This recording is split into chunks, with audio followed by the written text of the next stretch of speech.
Ada apa ini? Satu-satu. Status yang sudah dikeluarkan oleh Polres Serang gimana Nyai? Satu apa tuh? TSK. Oh masa? Coba lihat. Kasih lihat dong. Coba lihat dulu. Coba yang handphonenya masih di bawah 1 juta ya. Aduh, tolong ya. Tolong disponsorin. Iya boleh. Mana? Tanggal 13. Oh, baru tahu ini.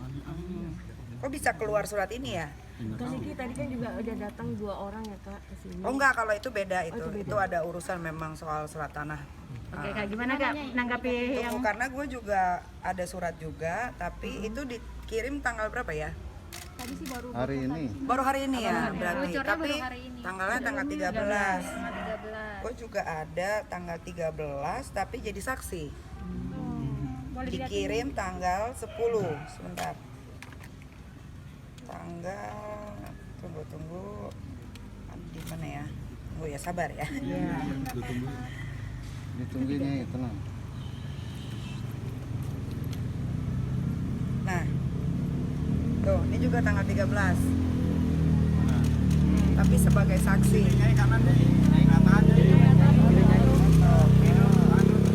Di zoom aja ya.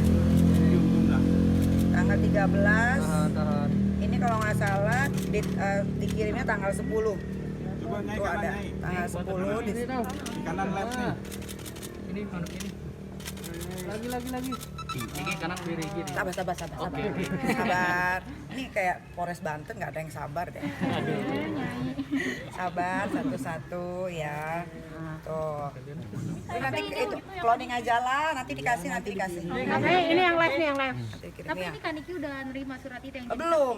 yang jadi saksi udah. Saksi kan udah tanggal 10. Yang tersangka Yang tersangka tanggal 13 ini. Belum, baru dikasih ke kalian, bingung juga kan harusnya kan ke Nikita Mirzani, tapi kenapa ke wartawan? Jadi agak bingung nih, ini tanggal 13 dikirim tanggal 10 dari Serang sebagai saksi, tapi kalian dapatnya tanggal 13 sebagai tersangka. Tapi tanggal 15 ada bukan berbekan ya, apa namanya? Pengepungan dari polisi Serang Banten. Ditangkep, kok bisa? Ayo, bingung nggak? Bingung nggak sih? Kalau gue sih bingung ya. Tapi kan waktu itu kan tanggal 15 jam 3 sore kan gue ada ke Serang ya, Polres Serang Banten.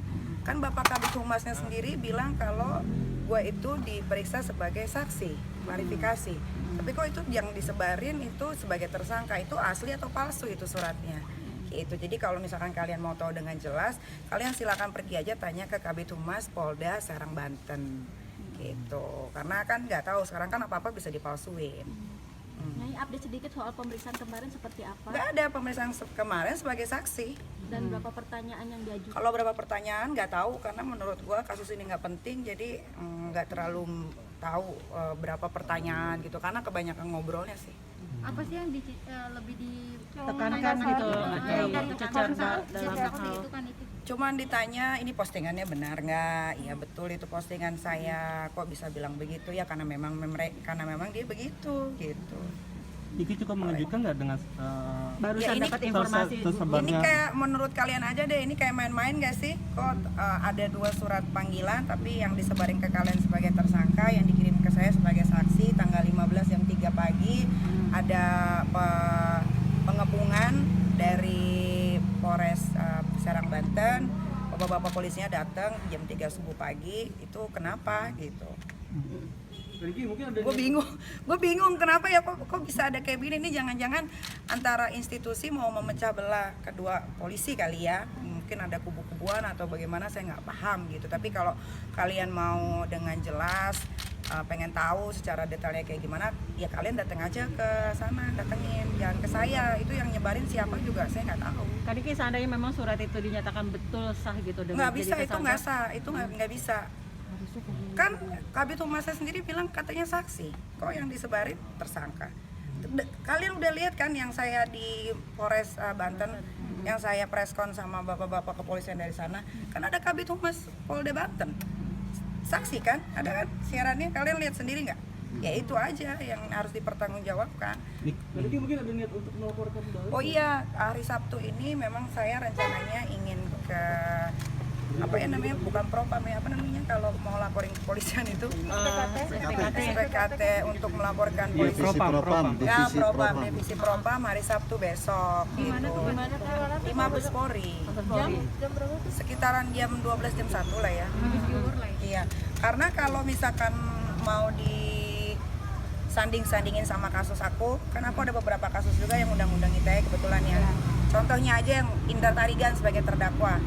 Dia itu memposting foto anakku Laura dengan jelas ya. Tapi kok prosesnya lama ya, sampai 2 tahun, itu pun tidak ada penahanan dan dia pun sekarang sedang disidangkan. Kebetulan sudah divonis 6 bulan penjara, subsidiar 100 juta 1 bulan plus 1 bulan kurungan kalau nggak mampu bayar. Dan dia juga lagi banding. Tapi kok ini cepet banget ya gitu, 3 minggu di Polda Banten kok bisa seheboh ini gitu. Jadi nggak tahu deh, bingung juga. Kalau nggak salah undang-undang ITE sih seharusnya nggak begini ya gitu. Prosesnya kalau sesuai prosedur, prosesnya nggak mungkin secepat ini. Apa mungkin, nggak tahu ya, setahu Niki kalau misalkan kita berkasus, misalkan Niki mau ngelaporin siapa gitu, KTP-nya Jakarta Selatan nih, tiba-tiba mau ngelaporin ke Polda Metro, pasti bapak-bapak dari SPKT Polda Metro bilang kenapa nggak ngelapor ke Polres Jakarta Selatan, gitu kan, biasanya gitu kan. Cuman kemarin memang saya pertanyakan, Pak, kenapa kok bisa diterima di Banten? Kata bapak penyidiknya yang kebetulan saya pegang juga fotonya, dia bilang iya karena dia sedang lihat pabrik di daerah Banten, lalu dia ngecek Instagram saya dan dia langsung melaporkan ke Polres ya, bukan Polda, Polres Serang Banten, tapi KTP-nya di Jakarta gitu. Terus saya bingung karena saya orang yang nggak mau terlalu banyak nanya, jadi saya iyain aja. Tapi menurut yang udah-udah, kalau kita berkasus ya sesuai sama KTP sih gitu, walaupun tempat kejadiannya mau di Serang kek, mau di Papua kek, mau di Makassar kek, tetap acuannya adalah KTP gitu kan, domisili kan gitu.